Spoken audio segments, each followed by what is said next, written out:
Good morning, class 11 students. Today we'll see the next topic of your economics, that is production possibility curve. Production possibility curve से पहले मैं बता दूं, there is a topic बेटा concept related to central problems, और ये जो concept है ये आपका होमवर्क है क्योंकि central problems हमने कर ली हैं, तो इसके रिलेटिंग जो concepts हैं जैसे कि efficiency, production, वो आप एक बार खुद से पढ़ेंगे.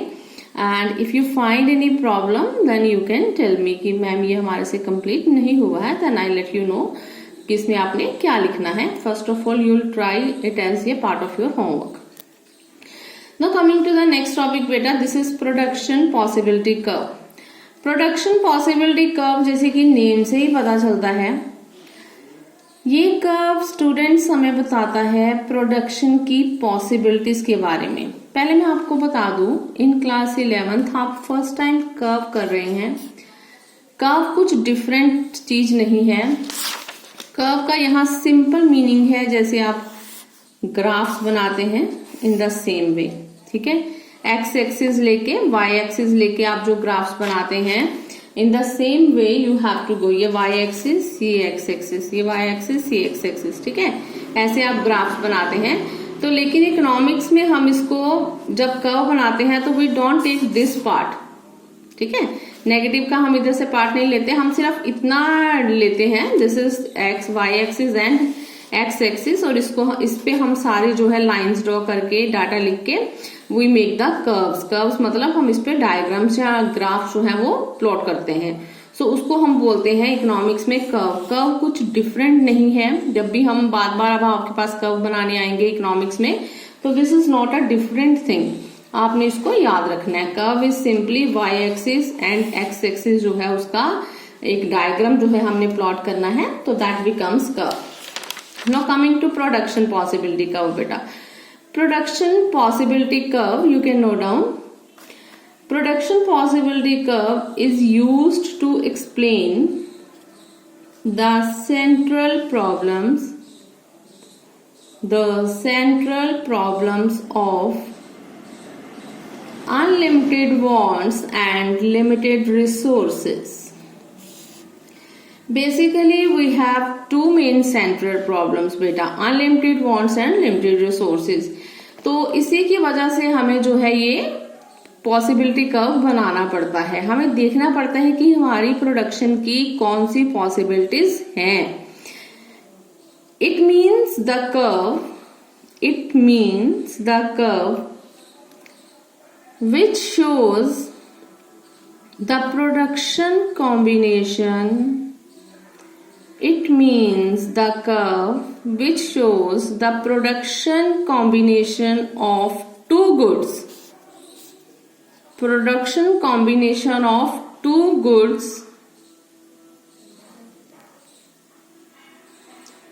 with given resources and technology.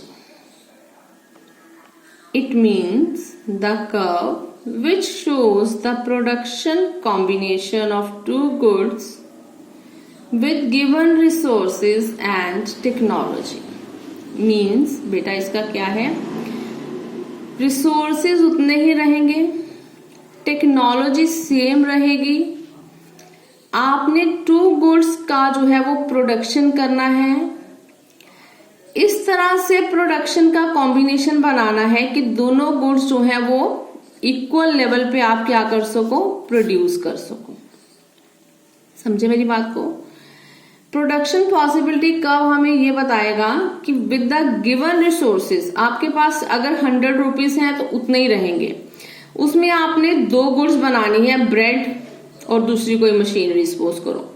Resources आपके पास 100 यूनिट्स ही रहेंगे, उसको आप चेंज नहीं करोगे. टेक्नोलॉजी भी सेम रहेगी, अगर आप लेबर लगाना चाहते हो तो लेबर ही लगेगी, अगर आप मशीन लगाना चाहते हो तो मशीन ही लगेगी.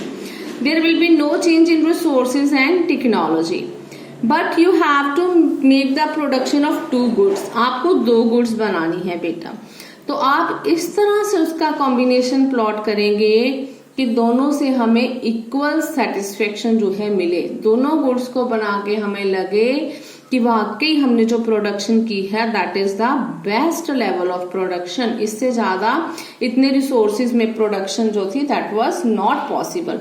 मतलब आप इस तरह से प्रोडक्शन कॉम्बिनेशन जो है उसे बनाएंगे। So this is the production possibility curve, उसका meaning. Coming to the definition, definition आपकी बुक में जैसे गिवन है आप उसे वैसे ही करेंगे। Definition says that production possibility curve, इसको हम पीपीसी भी बोलते हैं। Production possibility curve is that curve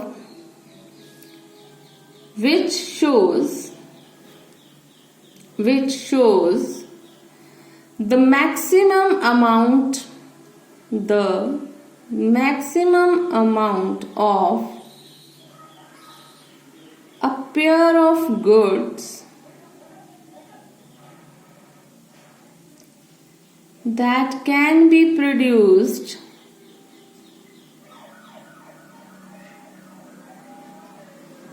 within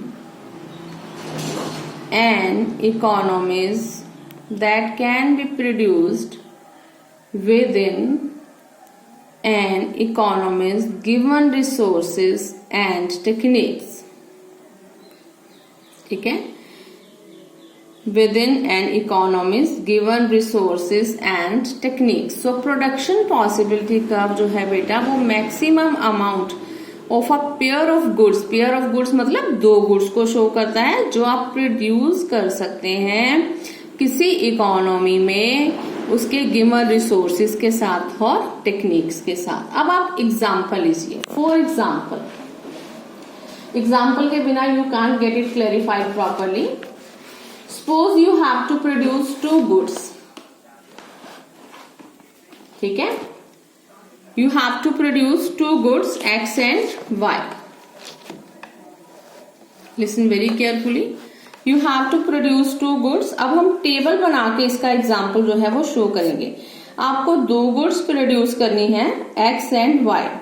suppose करो एक आपके पास जो है वो कंज्यूमर गुड है, दूसरी आपके पास जो है वो प्रोड्यूसर गुड है, और आपके पास बेटा थोड़े रिसोर्सेस हैं। ठीक है, तो आपने इस तरह से कॉम्बिनेशन बनानी है कि दोनों गुड्स की जो है जब हम प्रोडक्शन करें तो हमें लगे कि इक्वल लेवल ऑफ जो है सेटिस्फेक्शन हमें दोनों गुड से मिल रहा है, कि वेरियस कॉम्बिनेशन जो हम बनाए गिवन रिसोर्सेज से हमें लगे कि वो बहुत अच्छे कॉम्बिनेशन है और वो हमारी इकोनॉमी को ग्रो करा सकते हैं। जैसे सपोज करो आप आउटपुट करना चाहते हैं एक्स कमोडिटी की और वाई की। अब सारे रिसोर्सेज अगर आप वाई पे लगा देंगे तो इसके आपने 15 यूनिट प्रोड्यूस कर लिए, ठीक है, और इसका आप कोई नहीं करेंगे, इसका आप 0 करेंगे। क्यों 0 करेंगे? बिकॉज यू विल फाइंड कि इसमें जो है आपके पास अब रिसोर्सेज नहीं है। This is a combination. For B combination आप यहां से 1 यूनिट लगाएंगे और यहाँ पे आप एक कम कर लेंगे, ठीक है, क्योंकि आपने 1 यूनिट इधर लगा लिया, यहाँ का 1 प्रोडक्शन हो गया, यहाँ का कम हो गया। अब यहाँ पे आप 2 कम करेंगे क्योंकि आपने यहाँ पे 2 रिसोर्सेज लगाए हैं। सिमिलरली 3, 4, 5 और यहाँ पे आप इसके 5 यूनिट प्रोड्यूस कर रहे हैं और यहाँ पे 0। ये आपके पास कॉम्बिनेशन आ रहे हैं A, B, C, D, E and F। So these 5 combinations, A पे आप X को 0 प्रोड्यूस करते हैं, Y को 15, B पे आप 1 प्रोड्यूस करते हैं X का और Y का 14, C पे आप 2 प्रोड्यूस करते हैं X की यूनिट्स और इसके 12। इस तरह से अप टू F आप इसके 5 यूनिट प्रोड्यूस करते हैं। अब सारे यूनिट इस पे लगा के इसके 5 यूनिट बने हैं, सारे रिसोर्सेज लगा के इसके 5 यूनिट बने हैं, तो इसका 0। So in this way production possibility curve, अब हम इसको कर्व में ड्रॉ करेंगे, वो हम अगले लेक्चर में करेंगे। अभी आप इसका एग्जाम्पल और टेबल जो है you will do it carefully. So thank you so much बेटा।